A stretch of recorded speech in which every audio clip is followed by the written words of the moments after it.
केंद्र सरकारने रासायनिक खतांसाठी पॉश मशीनची सक्ती केल्यानंतर आता बी बियाण्याची विक्री देखील साती पोर्टलवरच करण्यात यावी असा निर्णय घेतला आहे। याची अंमलबजावणी महाराष्ट्रातून सुरू केल्याने आज पुण्याच्या इंदापूरसह भिगवण तसेच बारामतीमध्ये बी बियाण्याची विक्री करणाऱ्या दुकान चालकांनी आपापली दुकाने बंद ठेवून या निर्णयाला विरोध दर्शवला आहे।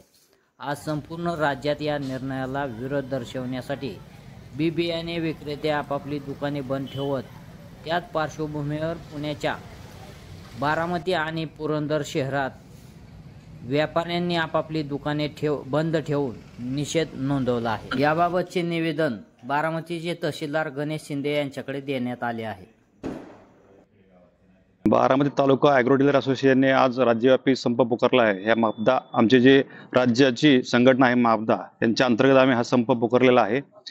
राज्य सरकारने जो साथी पोर्टल 2 हे जे ॲप कृषी विक्रेत्यांकडे राबवलेलं आहे ते थोडंसं क्लिष्ट आहे, ते थोडं तणावपूर्ण आहे आणि ते प्रत्येक विक्रेत्याला त्या साथी पोर्टल ॲपद्वारे शक्य नाही। त्यामुळे हा मी राज्यव्यापी संप या ॲपमुळे विक्रेत्याचे तोटा होणार आहे आणि त्या शेतकऱ्याला सुद्धा खूप ह्या गोष्टीमुळे त्रास होणार आहे। कारण सहज विक्री करता येणार नाही, कुठल्याही बियाण्याची असो औषधाची असो या ॲपद्वारे सहज विक्री करता येणार नाही। त्यामुळे हे वेळ खाणारी पद्धत आहे।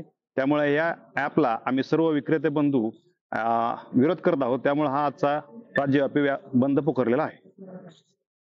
बारामती तालुका ॲग्रो डीलर्स असोसिएशन तर्फे आम्ही आज सर्व डीलर्स बंधूंनी राज्यव्यापी संप पुकारलेला आहे।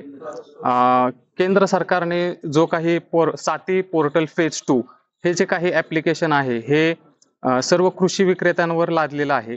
त्याच्यामध्ये आमचा विरोध करण्याचं कारण असं आहे की यामध्ये पूर्णपणे वेळखाऊ प्रोसेस आहे। शेतकरी बंधू सकाळी लवकर डायरेक्ट शेतातून आपल्या दुकानामध्ये येतात, त्यांना तेवढा पुरेसा वेळ मिळत नाही। दुसरी गोष्ट अशी आहे की प्रत्येक शेतकऱ्यांना येताना आधार कार्ड आणणे बंधनकारक आहे।